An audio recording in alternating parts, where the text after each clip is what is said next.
Hi, my name is Olga and today I'm going to discuss things about the fixed interest and what's in it. So what is fixed interest rate? A fixed interest rate is an unchanging rate charged on a liability such as loan or mortgage. It might apply during the entire term of the loan or just part of the term, but it remains the same throughout the set of period. Speaking of fixed interest, under its scope are a lot of things. So let us go through all of those. So number 1, bond issuers and bond types. What is a bond? A bond is a debt financing contract that allows investors to lend money to a borrower. The borrowers are typically the government or corporations who need capital or financing. The amount issued by the investors are paid with interest at a given term, usually at a fixed interest rate. In the Philippines, there are 4 types of bonds according to its issuer. First is Treasury Securities. It is issued by the Bureau of Treasury. This is ideal for big corporations. The website of the Bureau of Treasury has recently released their 18th Retail Treasury Bond offering with 3.50% interest at quarterly payments. The issue of Retail Treasury Bond or RTB has a maturity of 10 years. The minimum denomination is at 5,000 pesos, subject to the minimum deposit and documentary requirements of the banks or selling agents. Second is government bonds. This is issued by government agencies. For example, Pag-ibig or the Home Development Mutual Fund. The bonds offered by Pag-ibig are also ideal for individual investments because of their competitive interest rate. Third is municipal bond, and this is issued and announced by local government. Last is corporate bonds, issued by large corporations like Ayala Land Incorporation. When talking about fixed interest, you must also know about par value. Par value is the face value of a bond. Par value is important for a bond or fixed income instrument because it determines its maturity value as well as the peso value of coupon payments. The market price of a bond may be above or below par depending on factors such as the level of interest rates. The par value is the amount of money that bond issuers promise to repay bondholders at the maturity date of the bond. A bond is essentially a written promise that the amount loaned to the issuer will be repaid. Next up is the coupon rate. Coupon rate is the amount that you, as an investor, can expect as income as you hold the bond. The coupon rate for each bond is fixed upon issuance. The coupon rate is the interest rate that the bond pays annually gross of applicable taxes. The frequency of payment depends on the type of fixed income security. In the above example, a retail treasury bill, or RTB, pays coupons quarterly. To translate this to quarterly payment, first, multiply the coupon rate net of 20%, final withholding taxes by the face value, 1.900% times 1 million, then divide the resulting annual amount by 4. Here's a sample of how you can compute your expected coupon income from your bond. If your face value is 1 million and the coupon rate is 2.375%, you have a yearly gross of 23,750. If the coupon amount is based on the net 20% of taxes, which is 1.900%, your coupon amount will be 19,000 for that year. How do you identify a bond? Bonds are a passive investment asset.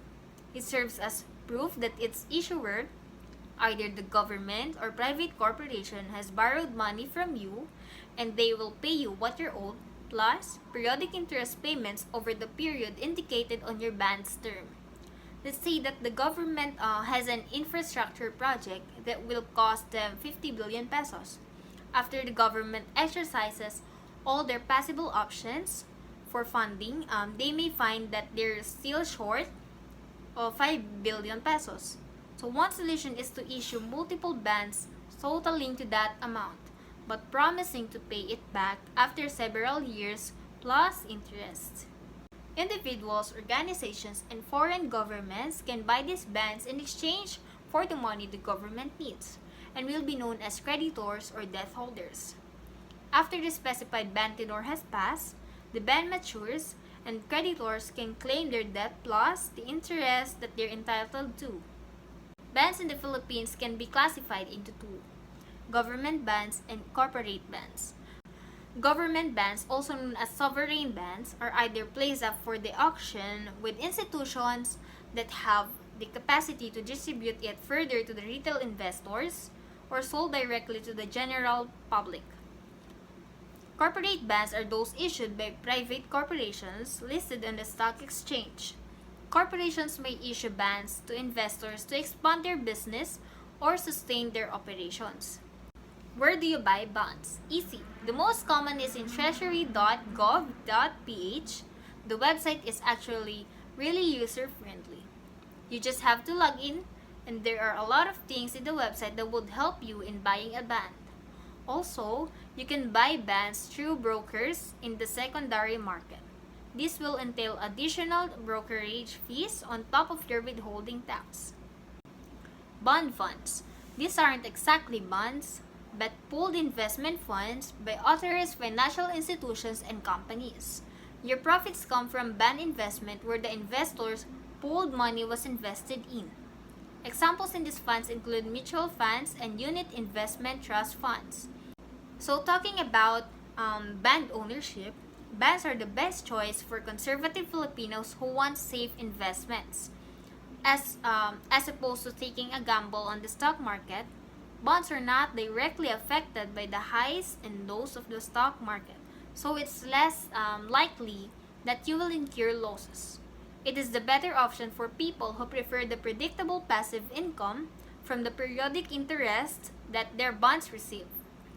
This makes it a good investment option for first-time investors who want to start safe, investors looking to add safe long-term options to offset their riskier investments, people who want periodic income to help their household expenses, retired individuals who want additional periodic income.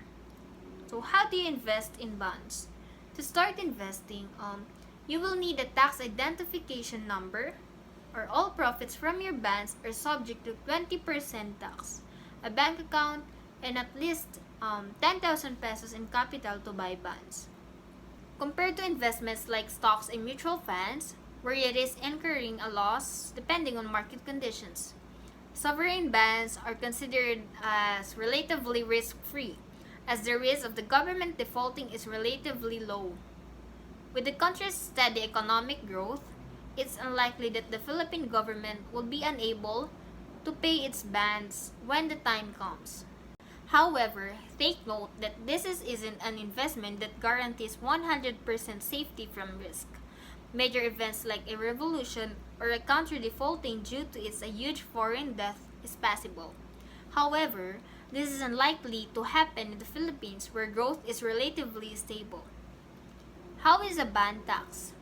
Under NDOF Order Number 141-95 Section 7 Taxation, the income derived from the Treasury bills and bonds, an instrument with recourse as authorized by Bangko Sentral ng Pilipinas or BSP, shall be subject to the 20% final income tax to be withheld on discounts valued at the time of issue on every original sale, which shall be deducted by the buyer from the discounts of the T-bills or bonds and included in the remittance of the purchase prices.